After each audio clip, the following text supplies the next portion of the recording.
What if a single strip of asphalt snaking through mountains and deserts could create billions of dollars and completely shift global power? It might sound like something out of a sci-fi movie, but from ancient Mali to modern-day Ethiopia, history keeps teaching us the same lesson. Controlling the road is the ultimate cheat code to building a superpower.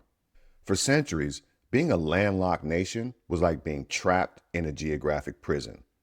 Cut off from the world's oceans, your entire economy was held hostage by the whims of your neighbors.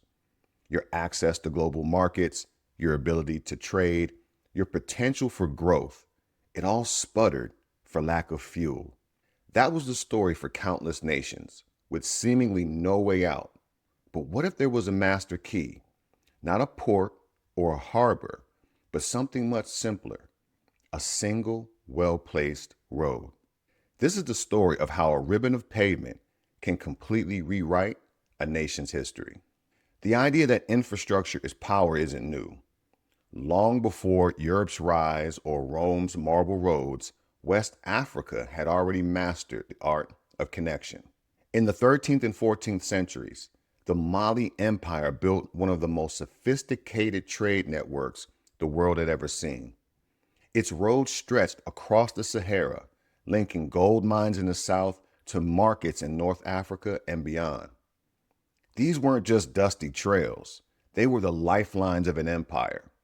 Salt, copper, ivory, and ideas all moved in steady rhythm. At the heart of this system stood cities like Timbuktu and Gao, not just trading posts, but centers of learning, faith, and finance. Merchants, scholars, and pilgrims traveled the same paths, turning Mali into a crossroads of both wealth and wisdom. The empire's prosperity flowed through those roads like blood through veins. Control the routes, and you control the wealth, and with it, the destiny of nations. The rulers of Mali understood something timeless. Power isn't just about territory, it's about connectivity. When Mansa Musa embarked on his legendary pilgrimage to Mecca, his procession carried so much gold, it shifted the value of currencies across continents. That wasn't just a display of riches, it was a message. The empire's roads didn't just move goods, they moved influence. Centuries later, that same principle still holds. The nation that builds and controls the routes of trade doesn't just prosper, it shapes the world around it. Now, fast forward to modern-day Ethiopia. As one of Africa's most populous nations, Ethiopia faced that classic landlocked dilemma. After losing its coastline in 1993, its economic fate was tethered to the ports of its neighbors, a fragile and expensive position to be in. For a nation with so much potential, its geography was a massive bottleneck. So, in 1997, the Ethiopian government made a huge decision.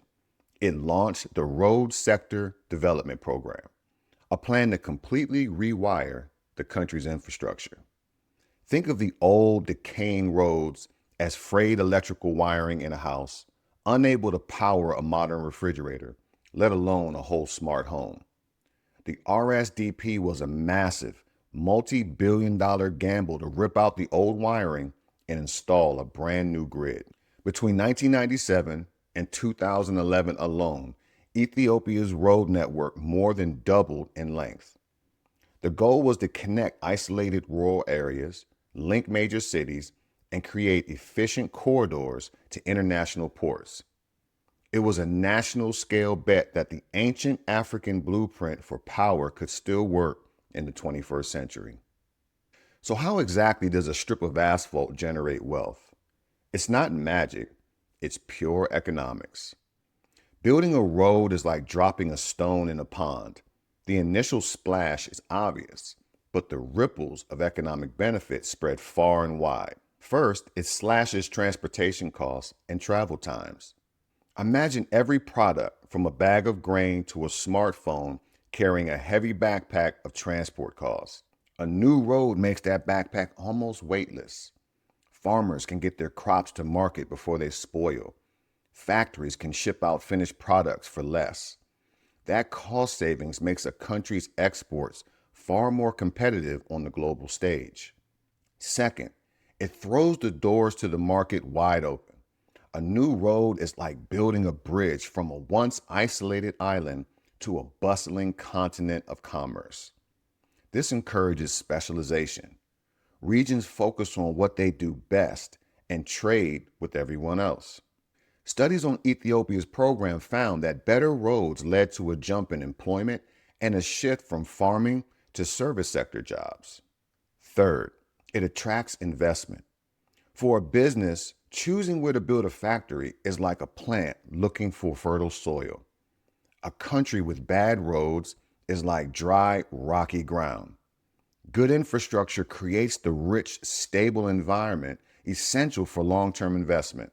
Economists call these wider economic impacts, the ripples in the pond. One study found that just by raising Ethiopia's infrastructure to the level of other middle-income countries in the region, it could boost its annual growth by an extra 3 percentage points. So did Ethiopia's gigantic gamble pay off? The results are staggering. In the decades after launching the RSDP, Ethiopia's economy became one of the fastest growing in the world. Between 2004 and 2023, the country posted an incredible average annual growth rate of around 9.5%. Satellite data backs this up. Studies using nighttime light imagery, a source of X-ray for economic activity, show major increases in local business and urbanization in areas where roads were upgraded. The program has been directly linked to better market access for farmers and a reduction in poverty. The World Bank even found that these road upgrades were a huge driver of local economic activity, though the benefits were stronger in areas that already had some economic development to begin with.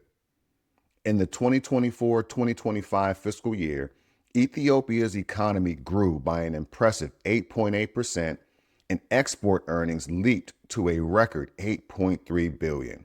While other economic reforms definitely played a role, this kind of explosive growth would have been unthinkable without the foundational road network that now ties the country together. The roads gave the country's economic lifeblood the arteries it needed to finally flow freely. The impact of a road doesn't just stop at the border. It reshapes geopolitics. For Ethiopia, its new infrastructure has turned a geographic curse into a strategic advantage. It's now positioning itself as a critical logistics hub in the Horn of Africa, a vital link between the continent's interior and global shipping lanes. And this same strategy is being played out on a global scale by China through its Belt and Road Initiative, a modern Silk Road designed to connect China with Asia, Africa, and Europe through a massive network of roads, railways, and ports. Beijing understands the old principle perfectly. Build the routes, and you bend the world's economy toward you.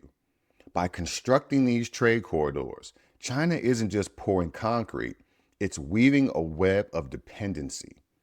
As nations become linked by these roads, their political interests often begin to align with Beijing's, quietly shifting the global balance of power from the West to the East. From Mali's roads of gold to Ethiopia's modern highways to China's Belt and Road, the lesson is clear. Controlling the physical pathways of trade and travel is one of the most powerful tools a nation can have.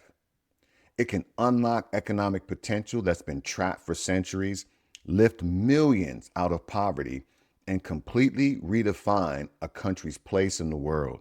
In the 21st century, as global competition heats up, the great game is being played less with armies and navies and more with bulldozers and construction crews.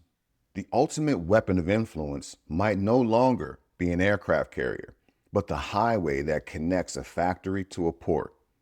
Because if you want to build an empire, if you want to become a superpower, you don't start by building an army.